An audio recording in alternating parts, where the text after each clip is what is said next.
ओम विकार शब्दान्येति चेन्न प्राचुर्यात् ओम प्रचुरानंदत्वाध्यानंदमयः न तु तद्विकारित्वात् अन्नादीनां च प्राचुर्यमेव अद्यतेति च इति व्याख्यानात् तत् प्राचुर्यं च युज्यते. ತತ್ವಪ್ರದೀಪ ನಾವು ನೋಡ್ತಾ ಇದ್ದೀವಿ ಈ ಭಾಗಕ್ಕೆ ಸಂಬಂಧಪಟ್ಟಂತೆ. ಈ ಹಿಂದೆ ಅತಃ ಪಂಚಸ್ವಪಿ ಪ್ರಾಚುರ್ಯಮೇವ ಮಯಟ್ ಶಬ್ದಾರ್ಥ. ಬರೀ ಆನಂದಮಯ ಅನ್ನುವಲ್ಲಿ ಮಾತ್ರ ಅಲ್ಲ, 5 ಕಡೆನೂ ಕೂಡ ಅನ್ನಮಯ ಪ್ರಾಣಮಯ ಇತ್ಯಾದಿ 5 ಕಡೆಯೂ ಕೂಡ ಪ್ರಾಚುರ್ಯ ಅಂತಲೇ ಮಯಟ್ ಶಬ್ದದ ಅರ್ಥ. ಮತ್ತೆ ತೈತ್ತರೀಯ ಉಪನಿಷತ್ತಿನ ಭಾಷ್ಯದ ಒಂದು ಶ್ಲೋಕವನ್ನು ಅಲ್ಲಿ ತ್ರಿವಿಕ್ರಮ ಪಂಡಿತರು ಉದ್ಧರಿಸಿದ್ದಾರೆ. ಅತೃತ್ವಾತ್ ಸರ್ವಭೂತಾನಾಂ ಅಂತ. ಎಲ್ಲ ಪ್ರಾಣಿಗಳನ್ನು ಆತ ತಿನ್ನುವುದರಿಂದ ಅನ್ನ ಅಂತ ಅವನನ್ನು ಕರೀತಾರೆ. ಮತ್ತು ಎಲ್ಲ ಭೂತಗಳಿಗೂ ಕೂಡ ಆತ ಉಪಜೀವಿನೂ ಕೂಡ ಆಗಿದ್ದಾನೆ. ಉಪಜೀವಿಶ್ಚ ಭೂತಾನಾಂ ಇತಿ ಚ ಅನ್ನಂ ಜನಾರ್ದನ. ಈ ಕಾರಣದಿಂದ ಕೂಡ ಭಗವಂತ ಜನಾರ್ದನ, ಅವನು ಅನ್ನ ಆಗಿದ್ದಾನೆ. ಜನಾರ್ದನ ಅಂತಿದೆ, ವಿಸರ್ಗ ಇಲ್ಲ ಅಲ್ಲಿ. ಮೂಲ ಶ್ಲೋಕದಲ್ಲಿ ಉಪಜೀವಿಶ್ಚ ಭೂತಾನ ಮಿತಿ ಚಾನ್ನಂ ಜನಾರ್ದನ ಅಂತ ಉಪಸರ್ಗ ಇರ್ತದೆ. ಆದರೆ ಉಪಜೀವಿಶ್ಚ ಭೂತಾನ ಮಿತಿ ಚಾನ್ನಂ ಜನಾರ್ದನ ಇತಿ ಯಜುಸ್ ಸಂಹಿತಾಯಾಮ್ ಅಂತ ತ್ರಿವಿಕ್ರಮ ಪಂಡಿತರು ಮುಂದೆ ಇತಿ ಅಂತ ಹಾಕಿದ್ದಾರೆ. ಆ ಇತಿ ಹೀಗೆ ಯಜುಸ್ ಸಂಹಿತಾದಲ್ಲಿ, ತೈತ್ತರೀಯ ಉಪನಿಷತ್ನಲ್ಲಿ ಉದ್ಧರಿಸಲ್ಪಟ್ಟ ಯಜುಸ್ ಸಂಹಿತಾದಲ್ಲಿದೆ ಅಂತ ಅವ್ರ ತಾತ್ಪರ್ಯ.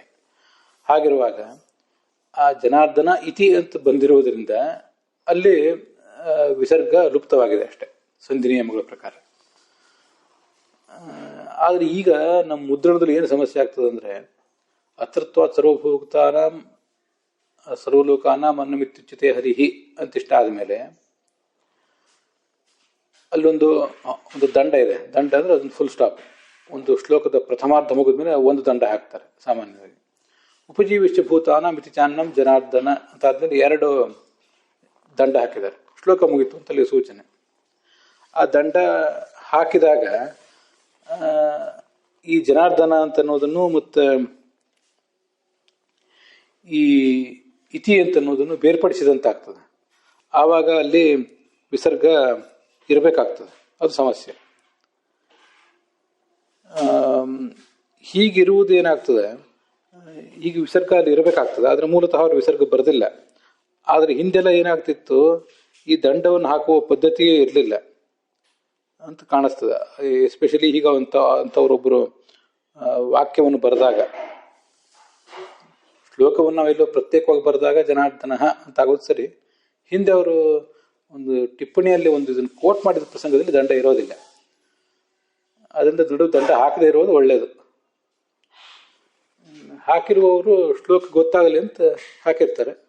ಇಲ್ಲ, ಅದೇನು ಅಷ್ಟು ದೊಡ್ಡ ವಿಚಾರ ಅಲ್ಲ. ಯಾಕೆ ವಿಸರ್ಗ ಇಲ್ಲ ಅಂತ ಯಾರು ಜಿಜ್ಞಾಸೆ ಬಂದರೆ ಅದಕ್ಕೆ ಉತ್ತರ ಹೇಳಿದೆ ಅಷ್ಟೆ.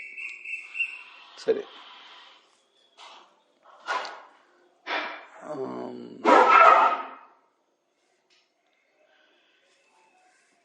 ತಸ್ಮಾತ್ ನೇದಂ ಪ್ರಸಿದ್ಧಾನ್ನಂ. ಆದ್ದರಿಂದ ಇಲ್ಲಿ ಬರುವ ಅನ್ನ ಅಂದರೆ ಭಗವಂತನೇ ಹೊರತು ಪ್ರಸಿದ್ಧವಾದ ಅನ್ನ ಅಲ್ಲ ಅಂತ ತಾತ್ಪರ್ಯ. ಕುತಃ, ಯಾಕೆ ಅಂತ ಮತ್ತೆ ನಮಗೆ ಪ್ರಶ್ನೆ ಬಂದರೆ ಅದಕ್ಕೆ ಉತ್ತರ ಹೇಳ್ತಾರೆ. ಸವಾಯೇಷ ಪುರುಷೋನ್ನರಸಮಯ ಇತಿ ಅನ್ಯಸ್ಯೈವ ಪ್ರಾರಂಭಾತ್. ಸವಾಯೇಷ ಪುರುಷೋನ್ನರ ಸಮಯ ಅಂತನ್ನುವಲ್ಲಿ ಅನ್ಯ, ಈ ಅನ್ನಕ್ಕಿಂತ ಭಿನ್ನನಾದ ಭಗವಂತನ ಬಗ್ಗೆನೇ ಪ್ರಾರಂಭ ಕಂಡಿದೆ. ಆದ್ದರಿಂದ ಅವನೇ ಆಗಬೇಕು ಅಂತ ತಾತ್ಪರ್ಯ. ಸವಾಯೇಷ ಇತಿ ಅನ್ಯ ಪ್ರಾರಂಭಾತ್ ಅಂತ ಆಚಾರ್ಯರ ವಾಕ್ಯ ಇದೆ. ಅದಕ್ಕೆ ತ್ರಿವಿಕ್ರಮ ಪಂಡಿತರು ಅನ್ಯಸ್ಯೈವ, ಈ ಅನ್ನಕ್ಕಿಂತ ಭಿನ್ನನಾದ ಮತ್ತೊಬ್ಬ ಭಗವಂತನ ಬಗ್ಗೆನೇ ಪ್ರಾರಂಭ ಮಾಡಿದ್ದಾರೆ ಅಂತ ಅದರ ತಾತ್ಪರ್ಯ ಆಗ್ತದೆ. ಪೃಥಿವ್ಯಾ ಓಷಧಯ ಓಷಧಿಭ್ಯ ಅನ್ನಂ ಅನ್ನಾತ್ ಪುರುಷಃ ಸವಾಯೇಷ ಪುರುಷೋನ್ನರ ಸಮಯ ಇತ್ಯತ್ರ ನಹಿ ಉಪಾಧಿಪ್ರಸೂತ ಇತ್ಯತ್ರ ನ ಓಷಧಿ ಪ್ರಸೂತ ಅನ್ನ ಕಾರ್ಯ ಶರೀರಂ ತದಭಿಮಾನಿ ಜೀವೋ ವಾ ಉಚ್ಯತೆ. ಇಲ್ಲಿ ಈ ಪುಸ್ತಕಗಳು ನೋಡುವವರು ನಹಿ ಉಪಧಿ ಪ್ರಸೂತ ಅಂತಿದೆ. ಅದು ಉಪಧಿನೂ ಅಲ್ಲ, ಉಪಾಧಿನೂ ಅಲ್ಲ, ಓಷಧಿ. ಅದು ಉಪಧಿ ಅಂತ ಆಗಿಬಿಟ್ರೆ ನಹ್ಯುಪಧಿ ಅಂತ ಆಗಬೇಕಾಗ್ತದೆ. ನಹ್ಯೋ ಅಂತ ಓಕಾರ ಬರುವುದೇ ಇಲ್ಲ. ಅದರಿಂದ ನಹಿ ಓಷಧಿ ಪ್ರಸೂತ ಅನ್ನ ಕಾರ್ಯ ಶರೀರಂ ಅಂತ ಹೀಗೆ ಅದರ ಅರ್ಥ. ನಾವು ಆ ಮೂಲ ಉಪನಿಷತ್ತನ್ನು ಗಮನಿಸಿದರೆ ನಮ್ಗೆ ಗೊತ್ತಾಗ್ತದೆ.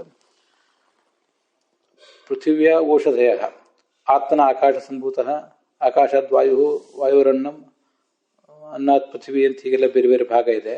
ಹಾಗೇನೆ ಪೃಥಿವ್ಯಾ ಓಷಧಯ, ಅಧ್ಯ ಪೃಥಿವಿ ಅಂತ ಇಷ್ಟು ಬಂತು. ಮೊದಲು ಆತ್ಮನಿಂದ ಆಕಾಶ, ಆ ಆಕಾಶದಿಂದ ವಾಯು, ವಾಯುವಿನಿಂದ ಅಗ್ನಿ, ಅಗ್ನಿಯಿಂದ ಆಪಹ, ಅಧ್ಯ ಪೃಥ್ವಿ ಅಂತ ಬಂತು. ಪೃಥ್ವಿಯಿಂದ ಓಷಧಯ, ಓಷಧಿಗಳು ಹುಟ್ಟಿದವು. ಓಷಧಿಗಳಿಂದ ಅನ್ನ ಹುಟ್ಟಿತು, ಅನ್ನದಿಂದ ಪುರುಷ ಹುಟ್ಟಿದ. ಮುಂದೆ ಸವಾಯೇಷ ಪುರುಷೋನ್ನರ ಸಮಯ ಅಂತಿಷ್ಟು ಬಂದಿದೆ. ಅಲ್ಲಿ ಈ ಸವಾಯೇಷ ಪುರುಷೋನ್ನರ ಸಮಯ ಅಂತನೋ ಶಬ್ದದಿಂದ ನೀವೆಲ್ಲ ಭ್ರಮಿಸಿರುವಂತೆ ನಮ್ಮ ಈ ದೇಹ ಹೇಳಲ್ಪಡುವುದಲ್ಲ, ಅಥವಾ ದೇಹದ ಅಭಿಮಾನಿಯಾದ ಜೀವನೂ ಕೂಡ ಹೇಳಲ್ಪಡುವುದಲ್ಲ. ನಿಮ್ಮ ಭ್ರಮೆಯಲ್ಲಿ ನೀವು ತಿಳ್ಕೊಂಡಂತೆ ಔಷಧಿಗಳಿಂದ ಹುಟ್ಟಿದ ಅನ್ನ, ಇದು ನೋಡಿ, ಔಷಧಿಭ್ಯೋನ್ನಮ್ ಅಂತಿದೆಯಲ್ಲ ಉಪನಿಷತ್ನಲ್ಲಿ, ಔಷಧಿಗಳಿಂದ ಅನ್ನ ಹುಟ್ಟಿತು ಅಂತ. ಆ ಹುಟ್ಟಿದ ಅನ್ನ, ಪ್ರಸೂತ ಅಂದ್ರೆ ಹುಟ್ಟಿದ್ದು, ಔಷಧಿಗಳಿಂದ ಹುಟ್ಟಿದ ಅನ್ನದ ಕಾರ್ಯವಾದ ಶರೀರ. ಆ ಶರೀರವು ಇಲ್ಲಿ ಪುರುಷ ಎಂಬ ಶಬ್ದದಿಂದ ಹೇಳಲ್ಪಡುವುದಲ್ಲ, ಅಥವಾ ಶರೀರದ ಅಭಿಮಾನಿಯಾದಂತಹ ಜೀವವನ್ನು ಕೂಡ ಹೇಳಲ್ಪಡುವುದಲ್ಲ. ಹೊರತು ಬ್ರಹ್ಮನೇ ಹೇಳಲ್ಪಡುವುದು. ನಹಿ ಉಚ್ಯತೆ, ಅವನು ಹೇಳಲ್ಪಡುವುದಲ್ಲ ಅಂತ ಅದರ ತಾತ್ಪರ್ಯ. ಕಿಂ ತರ್ಹಿ, ಯಾರು ಹೇಳಲ್ಪಡುವುದು ಅಂದ್ರೆ ತಸ್ಮಾದ್ವಾಯೇ ತಸ್ಮಾದಾತ್ಮನ ಇತಿ ಪ್ರಾರಂಭ. ಹಿಂದೆ ಪ್ರಾರಂಭ ಏನು ಕಂಡಿದೆ ಅದನ್ನು ಸ್ವಲ್ಪ ವಿಚಾರ ಮಾಡಿ. ತಸ್ಮಾದ್ವಾಯೇ ತಸ್ಮಾದಾತ್ಮನ ಆಕಾಶ ಸಂಭೂತ ಅಂತಿದೆ. ಅಲ್ಲಿ ಆತ್ಮನಃ ಅಂತ ಅನ್ನೋದಿದೆಯಲ್ಲ, ಇದರಲ್ಲಿ ವಿಚಾರ ಮಾಡಬೇಕು. ಏತದುಕ್ತಂ ಭವತಿ, ಒಟ್ಟಾರೆ ತಾತ್ಪರ್ಯ ಹೀಗಾಗ್ತದೆ.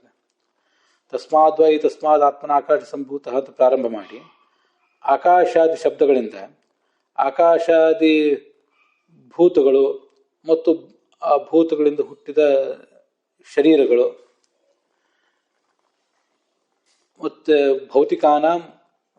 ಭೌತಿಕವಾದ ಶರೀರಗಳು ಮತ್ತು ಕೊನೆಗೆ ಪುರುಷನವರೆಗೆ, ಪುರುಷ ಪರ್ಯಂತಾನಾಂ ಪರಮಾತ್ಮನಃ ಉತ್ಪತ್ತಿ, ಕೊನೆಗೆ ಪರಮಾತ್ಮನ ಒಂದು ರೂಪ ಇದು ಹುಟ್ಟುತ್ತದೆ. ತದಭಿಮಾನಿ ಜೀವಾನಾಂ ದೇಹೋತ್ಪತ್ತಿ, ಅಲ್ಲಿ ಅದಕ್ಕೆ ಅಭಿಮಾನಿಗಳಾದಂಥ ಆಯಾ ದೇವತೆಗಳಿದ್ದಾರಲ್ಲ, ಆ ದೇವತೆಗಳ ದೇಹವೂ ಕೂಡ ಹುಟ್ಟುತ್ತದೆ. ತೇಷಾಂ ತದಭಿಮಾನ ಉತ್ಪತ್ತಿ, ಆ ದೇವತೆಗಳಿಗೆ ತಮ್ಮ ದೇಹದ ಮೇಲೆ ಮತ್ತು ಆಯಾ ತತ್ವದ ಮೇಲೆ ಅಭಿಮಾನ ಹುಟ್ಟುತ್ತದೆ. ಪರಮಾತ್ಮನಃ ತತ್ ಪ್ರವರ್ತಕತ್ವೇನ ತತ್ರ ಅಭಿವ್ಯಕ್ತಿ ವಿಶೇಷಂತೆ ಉಕ್ತ. ಪರಮಾತ್ಮ ಅವನ ಅಭಿಮಾನವನ್ನು ಪಡ್ಕೊಳ್ಳೋದಿಲ್ಲ ಉಳಿದವರಂತೆ. ಅವನು ಅದಕ್ಕೆ ಪ್ರವರ್ತಕವಾದಂಥ ತನ್ನ ರೂಪವನ್ನು ಅಲ್ಲಿ ಅಭಿವ್ಯಕ್ತ ಮಾಡ್ತಾನೆ. ಹೀಗೆ ಈಗಾಗಲೇ ನಾವು ಈ ಹಿಂದಿನ ಭಾಗದಲ್ಲಿ ನೋಡಿದ್ದೇವೆ. ಆ ಒಂದು ತತ್ವ ಹುಟ್ಟುತ್ತದೆ. ತತ್ವದಕ್ಕೆ ಅಭಿಮಾನಿಯಾದ ಜೀವ ಒಬ್ಬ ದೇವತೆ ಹುಟ್ಟುತ್ತಾನೆ, ಅವನ ದೇಹ ಹುಟ್ಟುತ್ತದೆ. ಮತ್ತು ಅದಕ್ಕೆ ಪ್ರವರ್ತಕವಾದಂಥ ಭಗವಂತನ ರೂಪವೂ ಕೂಡ ಹುಟ್ಟುತ್ತದೆ. ಹೀಗೆ 4 ಥರದ ಉತ್ಪತ್ತಿಗಳನ್ನು ಈ ಹಿಂದೆ ಕೂಡ ನಾವು ಆ ತೈತ್ರಿಯ ಉಪನಿಷತ್ತಿನ ಭಾಗದಲ್ಲಿ ತೆಗೆದೇ ಹೇಳಿದ್ದೆ. ಅದನ್ನು ತ್ರಿವಿಕ್ರಮ ಪಂಡಿತರು ಇಲ್ಲಿ ಹೇಳಿದ್ದಾರೆ. ಅದೆಲ್ಲ ಭಾಷ್ಯದಲ್ಲಿ ಬಂದಿದೆ. ಭಾಷ್ಯದಲ್ಲಿ ಬಂದಿದ್ದೇ ಮೊನ್ನೆ ಹೇಳಿದ್ದೆ, ಮೇಲೆ ಹೇಳಿದ್ದೆ. ಈಗ ಇನ್ನೊಂದ್ಸರಿ ಅದನ್ನೇ ಹೇಳ್ತದೆ. ಉಕ್ತ, ಇಷ್ಟೆಲ್ಲ ಹೇಳಿ ಪರಮಾತ್ಮನ ರೂಪ ವಿಶೇಷವನ್ನು ಕೂಡ ಹೇಳಿ, ಸವಾಯೇಷ ಪುರುಷೋನ್ನರ ಸಮಯ, ಆ ಪುರುಷ, ಆ ಭಗವಂತನೇ ಅನ್ನದ ಸಮಯನಾಗಿದ್ದಾನೆ ಅಂತ ತತ್ ಸಾರಭೂತತ್ವೇನ. ಅನ್ನ ರಮಯ ಅಂತಿದೆ, ಅನ್ನ ರಸಮಯ ಅಂತ ಅದನ್ನು ತಿದ್ಕೊಳ್ಬೇಕು.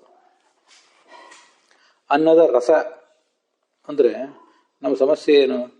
ನಾವು ರಸ ಅಂತ ಅನ್ನೋದನ್ನು, ಆ ಅನ್ನ ಎಲ್ಲ ತಿಂದಾದ್ಮೇಲೆ ಅದರ ಸ್ಥೂಲ ಭಾಗ ಎಲ್ಲ ಹೋಗಿ ಒಂದು ಸೂಕ್ಷ್ಮ ಭಾಗ ಉಳಿತದಲ್ಲ, ಅದು ನಮ್ಮ ದೇಹದ ರಕ್ತ ಮಾಂಸವಾಗಿ ಇನ್ನೂ ಮತ್ತು ಸೂಕ್ಷ್ಮ ಭಾಗ ದೇಹಕ್ಕೆ ಸಂಬಂಧಪಟ್ಟ ಮನಸ್ಸಿಗೆ ಹೋಗಿ ಸೇರ್ಕೋತದಲ್ಲ. ನಾವು ಅನ್ನ ರಸ ಅಂದರೆ ಇಂಥದನ್ನೆಲ್ಲ ಅನ್ನ ರಸ ಅಂತ ತಿಳ್ಕೊಂಡಿರ್ತೇವೆ. ರಸ ಅಂದರೆ ಆ ಥರ ನೀವೇನೋ ರಸ ಅಂತಂದರೆ ಅದರ ಜ್ಯೂಸು, ಅದರ ಸಾರ ಭಾಗ ಅಂತ ತಿಳ್ಕೊಂಡ್ಬಿಟ್ಬಿಡಿ. ರಸ ಅಂದ್ರೆ ಅರ್ಥ ಬೇರೆ ಇದೆ. ರಸ ಅಂದರೆ ಶ್ರೇಷ್ಠ ಅಂತ ಅರ್ಥ. ಅದರ ಸಾರನಾದವನು, ಸಾರ ಅಂತ ಅನ್ನೋದಕ್ಕೂ ಕೂಡ ಶ್ರೇಷ್ಠ ಅಂತ ಅರ್ಥ. ಅದು ಯಾಕೆ ಅಂದರೆ ಇಲ್ಲಿ ಮೊದಲು ಸಾರನಾದ ಭಗವಂತ ಅಂತ ಅರ್ಥ. ಯಾಕೆ ರಸ ಮತ್ತು ಸಾರ ಅನ್ನೋದಕ್ಕೆ ಶ್ರೇಷ್ಠ ಅಂತ ಅರ್ಥ? ಅದನ್ನು ಆಚಾರ್ಯರು ಕೋಟ್ ಮಾಡಿರುವ ಕೆಲವು ಶಬ್ದಗಳಲ್ಲಿ ನಾವು ನೋಡ್ತೀವಿ. ಶಾಸ್ತ್ರೇಶು ಭಾರತಂ ಸಾರಂ, ಎಲ್ಲ ಶಾಸ್ತ್ರಗಳದ್ದು ಭಾರತ ಅಂತ ಅನ್ನೋದು ಸಾರ ಅಂತ, ಹೀಗೆ ಸಾರ ಅಂತ ಅನ್ನೋದೆಲ್ಲ ಸಾರ ಅನ್ನೋ ಶಬ್ದವನ್ನು ಶ್ರೇಷ್ಠ ಅನ್ನೋ ಅರ್ಥದಲ್ಲಿ ಪ್ರಯೋಗ ಮಾಡಿದ್ದಾರೆ. ಮತ್ತೆ ರಸ ಅಂದ್ರೂ ಕೂಡ ಶ್ರೇಷ್ಠ ಅಂತಲೇ ಅರ್ಥ. ಯೇಷಾಂ ಭೂತಾನಾಂ ಪೃಥ್ವೀ ರಸಃ, ಛಾಂದೋಗ್ಯ ಉಪನಿಷತ್ತು. ಎಲ್ಲ ಪ್ರಾಣಿಗಳಲ್ಲಿಯೂ ಕೂಡ ಪೃಥ್ವಿ ಅಂತನ್ನೋದು ಶ್ರೇಷ್ಠ. ಪೃಥಿವ್ಯಾ ಓಷಧಯ ರಸಃ, ಓಷಧೀಭ್ಯ ಪುರುಷೋ ರಸಃ, ಪುರುಷಸ್ಯ ವಾಗ್ರಸಃ, ವಾಚಃ ಋಗ್ರಸಃ, ರಜಸ್ಸಾಮರಸಃ, ಸಾಮನ ಉದ್ಗೀತೋ ರಸಃ ಅಂತಲ್ಲವನ್ನೆಲ್ಲ ರಸ ಅನ್ನೋದನ್ನು ಶ್ರೇಷ್ಠ, ಇವ್ರಿಗಿಂತ ಅವರು ಶ್ರೇಷ್ಠ ಅನ್ನೋ ಅರ್ಥದಲ್ಲಿ ಪ್ರಯೋಗ ಮಾಡಿದ್ದಾರೆ. ಆದ್ದರಿಂದ ರಸ ಅಂದರೆ ಅದರ ಸಾರ ಭಾಗ, ಹಾಲಿನ ಕೆನೆಯನ್ನೆಲ್ಲ ತೆಗೆದು ಅದರಿಂದ ಬೆಣ್ಣೆಯನ್ನು ತುಪ್ಪವನ್ನು ಮಾಡಿರ್ತಾರಲ್ಲ, ಆ ಥರದ ಜಿಸ್ಟ್ ಅಂತ ಅರ್ಥ ಅಲ್ಲ. ಸಾರ ಅಂದರೆ ಸಾರ ಮತ್ತು ರಸ ಎರಡಕ್ಕೂ ಕೂಡ ಶ್ರೇಷ್ಠ, ಗ್ರೇಟೆಸ್ಟ್ ಅಂತ ಅರ್ಥ. ಇದಕ್ಕಿಂತ ಅದು ಶ್ರೇಷ್ಠ, ಅದಕ್ಕಿಂತ ಅದು ಶ್ರೇಷ್ಠ, ಕೊನೆಗೆ ಯಾವುದು ಶ್ರೇಷ್ಠ ಅಂತ ಹೀಗೆಲ್ಲ ಅರ್ಥ ಇರ್ತದೆ. ಅದಕ್ಕೆ ಅದನ್ನು ಗಮನಿಸಬೇಕು. ಅನ್ನದ ಒಂದು ಸಾರವಾದ ಈ ಶರೀರ, ಅನ್ನವನ್ನು ಉಂಡು ಬೆಳೆದ ಶರೀರ ಅಂತ ಹೀಗೆಲ್ಲ ಅರ್ಥ ಅಲ್ಲ ಅದಕ್ಕೆ. ತತ್ಸಾರಭೂತತ್ವೇನ ತತ್ಶಬ್ದವಾಚ್ಯ ಪರಮವಾಚ್ಯಸ್ಯ, ಆ ಎಲ್ಲ ಶಬ್ದಗಳಿಂದ ವಾಚ್ಯನಾದಂಥ ಪರಮವಾಚ್ಯ ಅಂದರೆ ಈ ಪರಮ ಮುಖ್ಯ ವೃತ್ತಿಯಿಂದ ಭಗವಂತನೇ ವಾಚ್ಯನಾಗಿರ್ತಾನೆ. ತತ್ರ ಅಭಿವ್ಯಕ್ತಿ ವಿಶೇಷ ಪರಮವಾಚ್ಯ ಅಂದರೆ ಪರಮ ಮುಖ್ಯ ವೃತ್ತಿಯಿಂದ ಅವನು ವಾಚ್ಯ ಅಂತ ಅದರ ತಾತ್ಪರ್ಯ.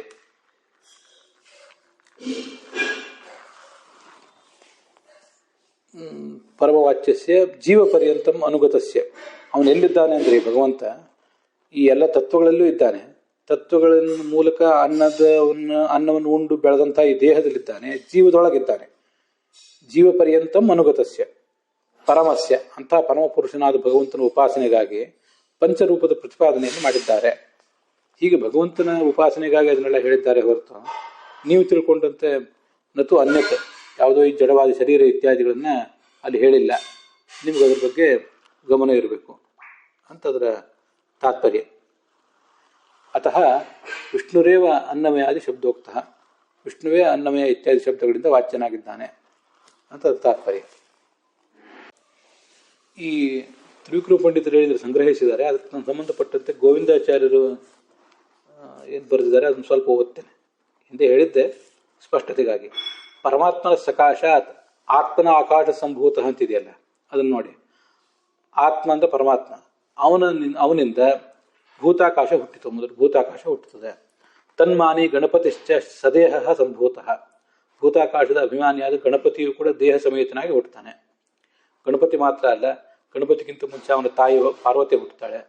ಅದಕ್ಕಿಂತ ಮುಂಚೆ ಲಕ್ಷ್ಮೀದೇವಿಯು ಕೂಡ ಒಂದು ರೀತಿಯಾದ ಉತ್ಪತ್ತಿಯನ್ನು ಪಡೆದಿರ್ತಾಳೆ. ಮೊನ್ನೆ ಅದನ್ನು ಹೇಳಿದ್ದೀನಿ. ಇಲ್ಲಿ ಗೋವಿಂದಾಚಾರ್ಯ ಗಣಪತಿ ಅಂತ ಮಾತ್ರ ಹೇಳಿದ್ದಾರೆ. ಆದರೆ ಪಾಠ ಹೇಳುವಾಗ ರೆಕಾರ್ಡಿಂಗ್ಗಳಲ್ಲಿ ಪಾರ್ವತಿ ಹೆಸರನ್ನು ಕೂಡ ತಗೊಂಡಿದ್ದಾರೆ. ಆದ್ದರಿಂದ ಅದೆಲ್ಲ ಸೇರಿಸ್ಕೊಂಡಿದ್ದಾನೆ. ತದಂತರ್ನಿಯಾಮಕ ಆಕಾಶನಾಮ ನಾರಾಯಣಶ್ಚ ಸಂಭೂತಃ, ಅದರಲ್ಲಿ ಅಂತರ್ಗತನಾಗಿ ಈ ಗಣಪತಿಯಲ್ಲಿ, ಪಾರ್ವತಿಯಲ್ಲಿ, ಲಕ್ಷ್ಮೀದೇವಿಯಲ್ಲಿ ಅಂತರ್ಗತನಾಗಿ ನಾರಾಯಣನು ಕೂಡ ಅಲ್ಲಿ ಹುಟ್ಟುತ್ತಾನೆ. ಅಂದರೆ ನಾರಾಯಣ ಹುಟ್ಟುವುದಂದ್ರೆ ಅಭಿವ್ಯಕ್ತರಾಗ್ತಾನೆ. ಏವಂ ವಾಯುನಾಮ ವಾಯೋ ನಿಯಾಮಕ, ವಾಯುವಿಗೆ ವಾಯು ಎಂಬ ಹೆಸರಿನಲ್ಲೇ ವಾಯುವಿನಲ್ಲಿ ಅಂತರ್ಗತನಾಗಿ ಅವನಿಗೆ ನಿಯಾಮಕನಾದ ಭಗವಂತ ಅವನು ಹುಟ್ಟುತ್ತಾನೆ. ಅಗ್ನಿನಾಮ ಅಗ್ನೇರಂತರ್ನಿಯಾಮಕ, ಅಮ್ಮುನಾಮ ಅಪ್ಪ ಎಂಬ ಹೆಸರಿನಿಂದ ನೀರಿನೊಳಗಿರುವ ಆ ನೀರಿಗೆ ನಿಯಾಮಕನಾದ ಭಗವಂತ ಹುಟ್ಟುತ್ತಾನೆ. ಏವಂ ಪೃಥ್ವೀನಾಮ ಪೃಥಿವ್ಯಾ ಅಂತರ್ನಿಯಾಮಕ, ಪೃಥ್ವಿ ಎಂಬ ಹೆಸರಿನಿಂದ ಪೃಥ್ವಿಯಲ್ಲೇ ಭಗವಂತ ಇದ್ದಾನೆ. ಇದಕ್ಕೆಲ್ಲದಕ್ಕೂ ಕೂಡ ನಾವು ವಿಸ್ತರಿಸ್ತಾ ಹೋದರೆ ಹೆಚ್ಚು ಅರ್ಥಗಳಿವೆ. ಪೃಥ್ವಿಯಲ್ಲಿ ಹಳದಿ ಬಣ್ಣದಿಂದ ಭಗವಂತನ ಸ್ತ್ರೀರೂಪ ಇರ್ತದೆ. ನೀರಿನಲ್ಲಿ ಆಪಾಲನಾಧರಿಹಿ, ನೀರಿನಲ್ಲಿ ಅವನು ಎಲ್ಲರನ್ನೂ ಪಾಲಿಸ್ತಾ ಇರುವುದರಿಂದ ಅಪ್ಪ ಎಂಬ ಶಬ್ದದಿಂದ ಭಗವಂತ ಇದ್ದಾನೆ. ಅಗ್ನಿ ಎಂಬ ಶಬ್ದದಿಂದ ಯಾಕೆ ಅವನು ವಾಚ್ಯ ಅಂದರೆ ಅಗ ಅಂದರೆ ಚರಣರಹಿತವಾದ ಜಗತ್ತಿಗೆ ಚರಣವನ್ನು ಕೊಟ್ಟಿದ್ದರಿಂದ. ವಾಯು ಯಾಕೆಂದರೆ ವಯಬಂಧನೆ, ಜಗತ್ತೆಲ್ಲವನ್ನು ತನ್ನ ಶಕ್ತಿಯಿಂದ ಹಿಡಿದಿಟ್ಟಿರುವುದರಿಂದ ಅವನನ್ನು ವಾಯು ಅಂತ ಹೇಳ್ತಾರೆ. ಹೀಗೆ ಅದಕ್ಕೆಲ್ಲದಕ್ಕೂ ಕೂಡ ಅರ್ಥ ಹೇಳ್ಬೋದು. ಆಕಾಶ ಅಂದರೆ ಆ ಸಮಂತಾತ್ ಕಾಶತೆ, ಚೆನ್ನಾಗಿ ಪ್ರಕಾಶಿಸುವವನು ಅಂತ ಅರ್ಥ. ಹೀಗೆ ಅದರದೆಲ್ಲ ಅರ್ಥ ಆಗ್ತದೆ. ತತಃ ಆ ಪೃಥ್ವಿಯಿಂದ ಔಷಧೀನಾಂ ಅಂತರ್ನಿಯಾಮಕ, ಭಗವಂತನಿಗೆ ಔಷಧಿ ಅಂತ ಹೆಸರು. ಯಾಕೆಂದರೆ ಅವನು ಎಲ್ಲ ಈ ಉಷಧಾಹೆ ಅಂತ ರೋಗಗಳನ್ನೆಲ್ಲ ಸುಟ್ಟು ಹಾಕುವುದರಿಂದ ಔಷಧೀನಾಂ ಅಂತರ್ನಿಯಾಮಕ, ಔಷಧಿಗಳಿಗೆ ಅಂತರ್ನಿಯಾಮಕನಾದ ಭಗವಂತ ಹುಟ್ಟುತ್ತಾನೆ. ಔಷಧಂ ಅಂತ ಭಗವಂತನಲ್ಲಿನ ಅದಕ್ಕೆ ವಿಷ್ಣು ಸಹಸ್ರನಾಮದಲ್ಲಿ ಹೇಳಿರೋದು. ತತಃ ಅನ್ನನಾಮ ಅನ್ನಸ್ಯ ಅಂತರ್ಗತಃ, ನೋಡು, ಅನ್ನ ಇವನಿಗೆ ಭಗವಂತನಿಗೂ ಅನ್ನ ಅಂತ ಹೆಸರು. ಅವನು ಅನ್ನದ ಅಂತರ್ಗತನಾಗಿ ಹುಟ್ಟುತ್ತಾನೆ. ತತಃ ಪುರುಷನಾಮ ಪುರುಷಸ್ಯ ಅಂತರ್ನಿಯಾಮಕ. ಭಗವಂತನಿಗೂ ಪುರುಷ ಅಂತ ಹೆಸರು. ಅವನ ಸನ್ನಿಧಾನ ಪಾತ್ರನಾದ ಈ ಪುರುಷ ನಾವು ನೀವೆಲ್ಲರೂ ಕೂಡ ಆ ನಮಗೆ ಅವನ ನಿಯಾಮಕನಾಗಿ ಹುಟ್ಟಿದ್ದಾನೆ. ಇತಿ ಭೂತ ಅನ್ನಾದಿಭಿ ಸಹ ಭೂತ ಅನ್ನ ಇತ್ಯಾದಿಗಳ ಜೊತೆಗೆ ಭಗವಾನಪಿ ಪೂರ್ವ ಪ್ರಸ್ತುತ. ಹಿಂದನೇ ಭಗವಂತನೇ ಪ್ರಸ್ತುತನಾಗಿದ್ದಾನೆ. ಭಗವಾನಪಿ ಅಂತಿದೆ, ಭಗವಂತ ಕೂಡ ಪ್ರಸ್ತುತನಾಗಿದ್ದಾನೆ, ಭಗವಂತನೇ ಮುಖ್ಯವಾಗಿ ಪ್ರಸ್ತುತನಾಗಿದ್ದಾನೆ. ಹೀಗೆ ಭಾಗವತದಲ್ಲಿ ಎತ್ತರ ತ್ರಿಸರ್ಗೋಮೃಷ ಅಂತಿದೆಯಲ್ಲ, ಹೀಗೆ ಈ ಎಲ್ಲ ವಸ್ತುಗಳ ಸೃಷ್ಟಿ ಇದು. ತ್ರಿವಿಧೋಪಿ ಸರ್ಗ ಅತ್ರ ವಿವಕ್ಷಿತ. 3 ರೀತಿಯಾದ ಸೃಷ್ಟಿ ಇದು. ನಕ್ವಾಪಿ ಕೇವಲ ಜಡ ಸೃಷ್ಟಿ, ಕೇವಲ ಜಡ ಸೃಷ್ಟಿಯಲ್ಲಿಯೂ ಆಗುವುದಿಲ್ಲ, ಕೇವಲ ಚೇತನ ಸೃಷ್ಟಿಯಲ್ಲಿಯೂ ಆಗುವುದಿಲ್ಲ. ಈಗ ನಮಗೆ ನಿಮಗೆ ಕೂಡ ನಾವು ತಾಯಿಯ ಗರ್ಭದಿಂದ ಹೊರಗೆ ಬಂದಾಗ, ನಮಗೆ ಈ ಜಡವಾದ ದೇಹ ಹುಟ್ಟಿದಾಗ, ಅಲ್ಲಿ ಹುಟ್ಟುವುದು ಅಂದರೆ 2 ಅಂಶ. ತಾಯಿಯ ಗರ್ಭದಲ್ಲಿ ಮೊದಲು ನಮ್ಮ ದೇಹ ಮೊಳಕೆ ಹೊಡಿತದಲ್ಲ, ತಾಯಿಯ ಮತ್ತು ತೇಜಸ್ಸಿನ ಒಂದು ಅಂಶದಿಂದ ಕೂಡಿ ಅಲ್ಲಿ ನಮ್ಮ ದೇಹ ಸೆಟ್ಟಾಗ್ತದೆ. ದೇಹ ಸೆಟ್ಟಾದಾಗ ಅದರೊಳಗೆ ಬಂದು ಜೀವ ಕೂತ್ಕೋತಾನೆ. ಜೀವ ಬಂದು ಕೂತ್ಕೊಂಡ ಮೇಲೆ ಆ ಜೀವನೊಳಗೆ ಭಗವಂತನು ಬಂದು ಕೂತ್ಕೋತಾನೆ. ಅದೆಲ್ಲ ಇತರೆ ಉಪನಿಷತ್ತಿನಲ್ಲಿ ಇದು ಗರ್ಭೋತ್ಪತ್ತಿ ಅಂದರೆ ಭಗವಂತನ ಉತ್ಪತ್ತಿ ಅಂತೇಳಿ. ಆ ಥರ ಭಗವಂತನ ಉತ್ಪತ್ತಿ ಆಗ್ತದೆ ಅಂತ ಅದರ ತಾತ್ಪರ್ಯ ಆಗ್ತದೆ.